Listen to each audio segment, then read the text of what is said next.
बिस्मिल्लाहिर्रहमानिर्रहीम। Standard capital securities का YouTube channel और SCStrade.com।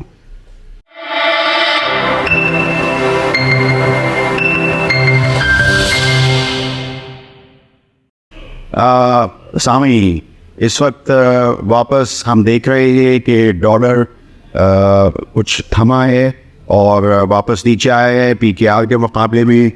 तो जो मैंने जैसे आपको बताया था कि हमारी जो बाज़ार है वो रुपी डॉलर पैरिटी को देखेगी और उसके बाद फिर हम जैसे देख सकते हैं कि हमारी मार्केट वापस रवा दवा। और मुझे उम्मीद है कि ये जो हमारे जो फंडामेंटल्स हैं आशारी हैं वो बेहतर होने शुरू होंगे।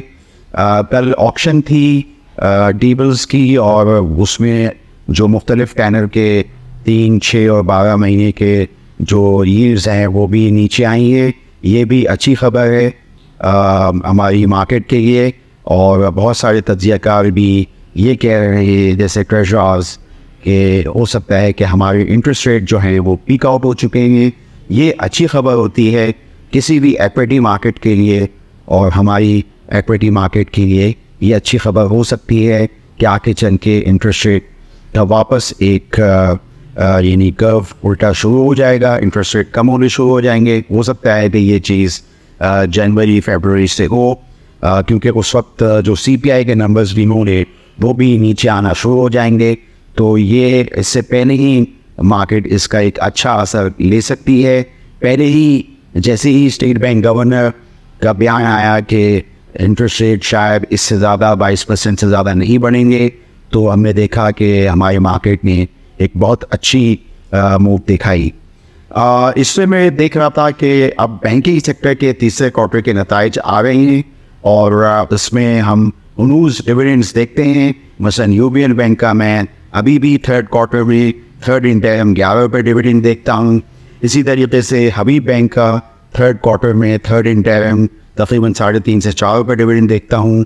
और मुझे उम्मीद है कि ये जो डिविडेंड का जो एक स्ट्रीम है ये रहेगा, बरकरार रहेगा और आगे चल के 1-1.5 साल में हमें HBL बैंक के अंदर ज़्यादा डिविडेंड लगते हैं। जैसे कि इस वक्त हम UBL बैंक पर देख रहे हैं कि पहले और दूसरे क्वार्टर में बेहतरती 11 रुपये डिविडेंड दिया जो कि एक अच्छी चीज़ है।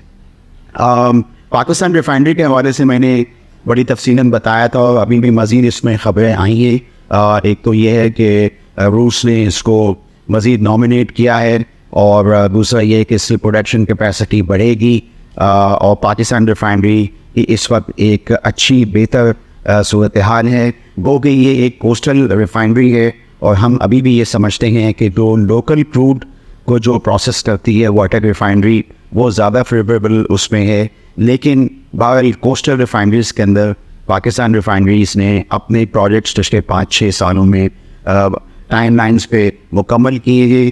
पहले ये कंपनीज के गोइंग कंसर्न के इशूज़ थे, बैलेंस शीट बहुत प्रॉब्लम में थी। आज ये कंपनी बहुत बेहतर सूरत हाल में है। कई इन्होंने पहले क्वार्टर के 7 रुपये 13 पैसे के EPS के नताइज शो किया जो कि मैं समझता हूँ कि बहुत हौसला अफजा था। और अब सूरत हाल जो कि एक्स रिफाइनरी प्राइस से चल रही है तो ये रिफाइनरीज के लिए बेरमू और बिलखुसूस पाकिस्तान रिफाइनरी के लिए बेहतर है।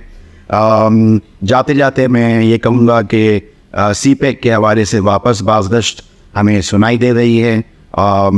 $25 बिलियन के प्रोजेक्ट्स जो हैं वो हुए हैं, मैंने भी देखे हैं। इस वक्त सूखी किनारे मेरी नज़र में बहुत ही बड़ा प्रोजेक्ट है जिसको मुकम्मल होना चाहिए और मोहम्मद दैन को मुकम्मल होना चाहिए। हाइड्रो के में जो बिजली है वो सस्ती बनती है 3 से 4 रुपये पर किलोवाट आवर। इस पे जो है किसी भी हुकूमत को यहाँ पे उस पर फोकस करना चाहिए। हाइड्रो के प्रोजेक्ट CPEC के अंदर उनको मुकम्मल करना चाहिए जैसे नीलम जेलम हाइड्रो को मुकम्मल किया गया।